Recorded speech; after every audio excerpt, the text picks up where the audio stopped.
On retrouve Alan Manette pour nous faire vivre l'actualité telle vue par les canards. Dans la parution du jour, Kodjovi Amitonou, prêt à nous faire le point de sa moisson. Kodjovi Amitonou, bonjour. Bonjour Joël Tondi, bonjour également à nos amis téléspectateurs.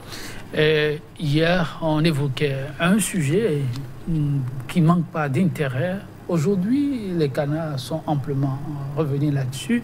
Ce que vulgairement les hommes de droit appellent l'abus d'autorité. Quand je viens maintenant, l'essentiel de l'actualité, vu par nos confrères, qu'est-ce qu'on peut retenir? Oui, l'actualité c'est beaucoup plus les élections à venir, les législatives de 2019. Ça agite les milieu politique aujourd'hui, donc au niveau des états-majors des partis politiques, on affûte les armes de part et d'autre. Mais il y en a déjà qui seraient en pré-campagne. Et là, vous aurez donc au cours de la revue le temps de réaliser cela. Vous avez évoqué donc le sujet également, c'est largement revenu également au niveau de beaucoup de canards. Ce douanier Django qui a voulu donc mesurer la force musculaire dont il dispose sur une fille mineure à la limite. Eh bien, la justice serait en train donc de connaître de son sort. C'est déjà à saluer parce que nous avons donc souhaité cela hier sur ce plateau. Et beaucoup d'autres faits, surtout les sujets de développement, qui sont abordés par les canards. Et on démarre avec le journal Actu Express, qui va donc constater au niveau de l'école béninoise qui a mal donne et écrit donc un titre cascade d'échecs au CEP et au BPC. L'école béninoise est en agonie. Urgence de situer les responsabilités là-dessus. Suspension donc du journal Nouvelle Tribune. Indignation générale, condamnation totale, des appels pour la sauvegarde de la démocratie béninoise. Mais lui, il travaille déjà pour le développement et il met le développement de Tobiclin et région. Ernest Medewanou, le cœur résolument à l'ouvrage. Un souci constant du lion, une solidarité agissante, des actions hardies de développement. La dépêche, soutien et offre de services politiques tous azimuts au chef de l'État, Talon. Otage ou maître du jeu, c'est une interrogation à la une du journal. Et puis un agent des douanes présenté au procureur pour violation et voie de fait, l'auteur de violences physiques sur une jeune fille écrouée à la prison civile de Cotonou. Et puis le journal L'Afrique en marche Kourouba au sein donc de la mouvance présidentielle Kouba. Humbedi poignardé, Dassigli jubile. Le président est-il fier de voir les alliés se faire des coups bas? S'interroge le journal. Affaire détournement de deniers publics à la mairie de Lokossa.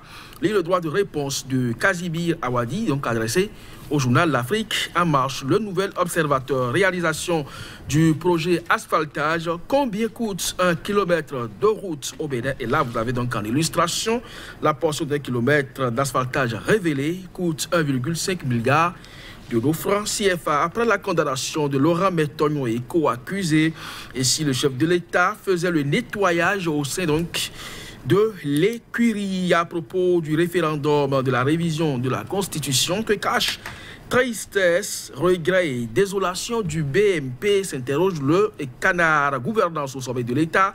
Et si les vrais opposants au pouvoir étaient donc au sein de la mouvance, et puis pour avoir giflé la fille de Sébastien Javon, un douanier placé sous mandat de dépôt. Matin libre législative de 2019, la mouvance déjà en pré-campagne. Le quotidien Palmarès, législative 2019, positionnement au sein du BMP, la cohésion à rude épreuve. Et puis point média, pour terminer, alignement des élections, le Parlement de 2019 va être élu pour une transition de 2 ans, suggère Joël Aïvor. Et puis usage abusif d'armes de service et violation sur une femme, un douanier fait les frais de son animalité.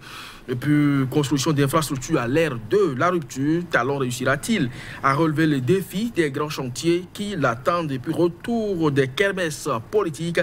Les législatives 2019 font courir les mouvanciers. Joël. Merci, Kodjovi. Maintenant, nous allons aller vers les faits politiques. Mais avant, la une de Point Média. Vous pouvez nous le relire? Usage abusif d'armes de service et violence sur une femme. C'est bien ce titre que vous voulez. Voilà. Eh bien, un douanier fait les frais de son animalité. Voilà. Donc, ce que le journal affiche en grand titre ce matin. Et comme je l'ai rappelé tout à l'heure, et vous également en introduction, c'est un fait qui date donc de la nuit de vendredi à samedi et relaie donc par le journal Matin Libre déjà hier soir. En petit titre aujourd'hui, beaucoup de canards sont revenus sur le fait. Nous nous sommes interrogés sur la pertinence de l'utilisation de l'arme par ce gendarme, en tout cas ce paramilitaire qui quand même n'était pas en fonction et n'était même pas habillé donc, dans la tenue des douaniers. Il est dans une boîte de nuit avec une arme sur lui et mieux, il trouve donc du plaisir après avoir administré des gifles à une femme, lui pointer une arme dessus. C'est un fait que vous avez, vous, hier qualifié de plus ou moins banal, mais qui doit quand même interpeller la hiérarchie policière. Eh bien, c'est fait. Nous avons appris que le procureur l'a écouté et il a été placé sur mandat de dépôt, donc son procès est pour le 14 août prochain, qu'il puisse répondre aussi bien au plan pénal que administratif, parce que, oui, la hiérarchie douanière doit pouvoir également l'écouter. Est-ce qu'il était en mission? Est-ce qu'il était en droit de détenir sur lui une arme en ce moment précis et en ce lieu également? Il doit pouvoir donc en répondre. Et on se demande également où se trouve la police républicaine avec ses instruments d'alcotest, lorsqu'on sait que ce monsieur, nous a-t-on rapporté, est un coutumier donc des bars et buvettes. Est-ce qu'il n'était pas dans un certain état? Quand il agissait ainsi, la police républicaine devait donc également en répondre. En tout cas, à toutes ces questions, il y aura des éléments de réponse après comparution devant la justice. Et paraît-il qu'il y aurait aussi des sanctions administratives, comme devient maintenant. Des données politiques à présent, il y en a tellement eu, mais presque dans le même sens. Matin Libre à sa une, législative de 2019, la mouvance déjà en pré-campagne. Oui, je crois que...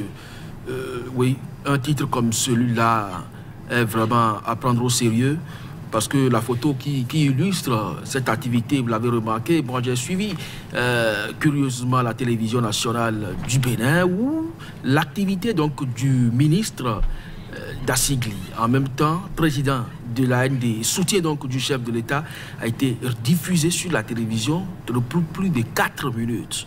A occupé donc, c'est d'ailleurs ça l'élément en ouverture du journal de 20h ce lundi sur la télévision nationale. Et là, les propos qui sont sortis donc au cours de ce meeting traduisent effectivement la période électorale. Et alors, lorsque nous parlons donc d'un ministre de la décentralisation qui également soutient du chef de l'État et responsable de partis politiques, qui s'adonne donc par cet temps qui court à une activité comme celle-là, allons nous interroger. Nous interroger et là-dessus, je ne sais pas si le chef de l'État vraiment cautionne le fait.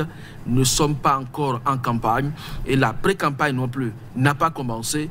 Les législatives, c'est pour 2019. Nous sommes encore en 2018 et quand des autorités à ce niveau-là agissent de la sorte, on se demande véritablement quel exemple du respect des tests nous nous donnons dans la République. Et quand c'est le ministre de la décentralisation qui est quand même à la tête d'une telle activité, je l'ai dit, ce n'est pas du 2 poids 2 mesures, mais c'est que la République est vraiment en danger. En tout cas, ça reste, comme le dit, des éléments d'analyse qui fusent de part et d'autre et qui, sans doute, parviennent aussi à l'autorité qui saura prendre ses responsabilités. Législative 2019, mouvance, dites-vous, oui, palmarès, observe les mêmes faits, mais avec une note de désolation. Je vous lis exactement son titre. Législative 2019 et positionnement au sein du BMP, la cohésion à rude épreuve. Ah oui. Parce que chacun veut se faire donc une place au soleil. Et par exemple, on parle de cohésion au sein d'un grand regroupement, le BMP. Alors, c'est Ongbedi et beaucoup plus d'Assigli toujours qui revient donc à la une. 31 conseillers démissionnaires donc dans la 6e circonscription électorale.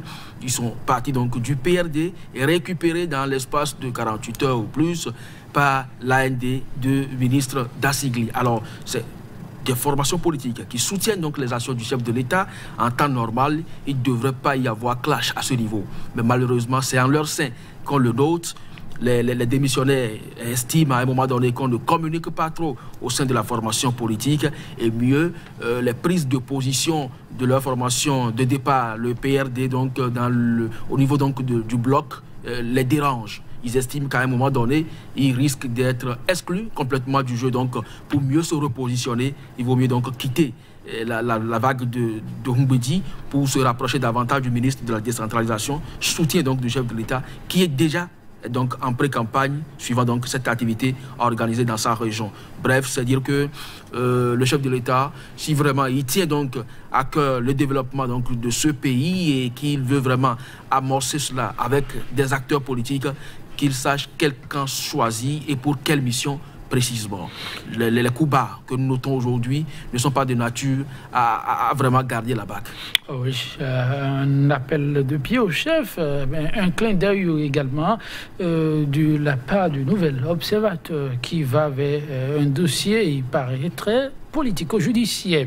Après la condamnation de Laurent Métognon et co-accusé, note le nouvel observateur et urge que le chef de l'État fasse le nettoyage au sein de l'écurie. Oui, mais c'est quand même un appel qui ne devrait quand même pas tomber dans les oreilles de sourds, parce que nous avons, pendant longtemps, avant la condamnation de Laurent Métognon, demandé, souhaité que l'on connaisse du fond de ce dossier, mais malheureusement, ça n'a pas été le cas.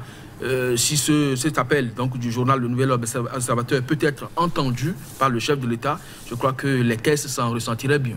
Merci. Quand je viens maintenant, mesdames, messieurs, merci. À demain pour d'autres points de l'actualité vus par nos confrères. À très vite.